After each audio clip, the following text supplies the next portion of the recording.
Right now, there's a lot of buzz about the 2020 Mustang. There's a lot of things happening. One thing we know for sure is happening is the GT500. Now, we just checked that out down at the Mustang Owners Museum. We got to see it in person.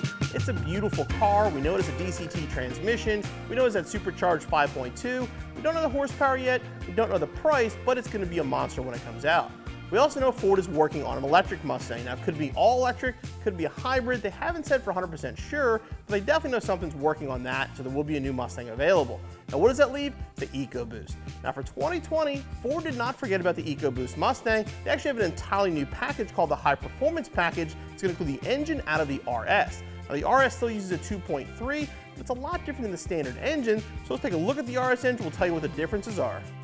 Now, the 2.3-liter engine in the RS really only shares the fundamental structure with the normal 2.3 found in the EcoBoost Mustang. For starters, it's made in Valencia, Spain. It's a much stronger die-cast alloy block, which also has high-tensile iron liners. The heads have also been upgraded with a much stronger alloy to withstand much higher temperatures. They also use a more robust head gasket and stronger exhaust valve springs. Now, the reason for this is the 63mm twin-scroll turbo. Now, in the RS, this engine makes 350 horsepower and 350 pound-feet of torque. Now, they did have to do some packaging to make it fit in the Mustang, but it still comes in at 330 horsepower and 350 pound-feet of torque, which is 20 more horsepower more than the standard EcoBoost. Now, people worry about the head gaskets. Yes, the RS did have head gasket issues. Those have most definitely been solved and will not be a problem with the Mustang High Performance Package. If you've ever had the opportunity to drive an RS, you'll notice that the power curve is much different, which makes it a lot more fun to drive. Now, the way this is set up, the torque curve is actually 40% wider than the normal Mustang, which means you get a ton more torque down low, and it carries to the upper RPMs. Now, this is going to be available in the coupe or convertible with the 10-speed automatic or the 6-speed manual. Unlike the standard tips on the normal EcoBoost, all the high-performance package cars are going to have an active quad tip. They're going to come with 355 gears and a 155-mile-an-hour speed limiter, which is up 10 miles an hour over the Performance Pack EcoBoost and up 30 miles an hour over the standard EcoBoost. It also includes special badges, a blacked-out grille with an offset tri-bar, a raised rear spoiler, magnetic gray mirrors, and larger lower splitter and belly pan.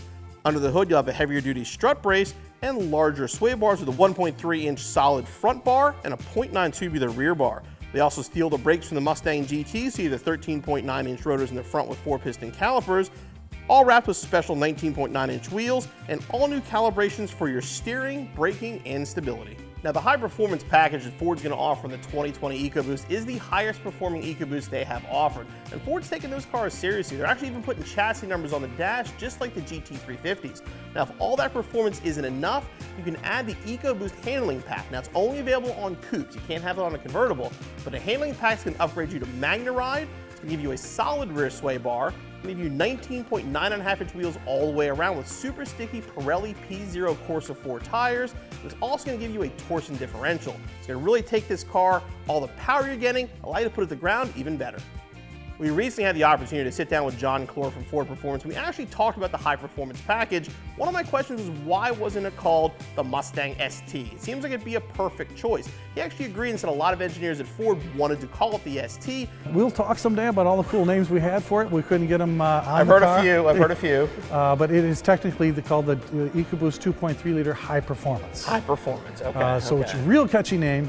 Now, is that going to be a performance pack car, but with the 2.3-liter RS style engine? Correct. You can add other options to it, so that it's really essentially an RS in a Mustang body. In the end, it was decided that the ST is now going to be reserved for the SUVs, not for the cars, so they went with the high performance package, which is still a great name. Now, in the case of this car, yes, it is the RS engine in a Mustang. It's going to be a whole lot more than that, as we just explained to you. This car should be a lot of fun to drive. So in 2020, you're going to have a ton of options if you're looking for a new Mustang.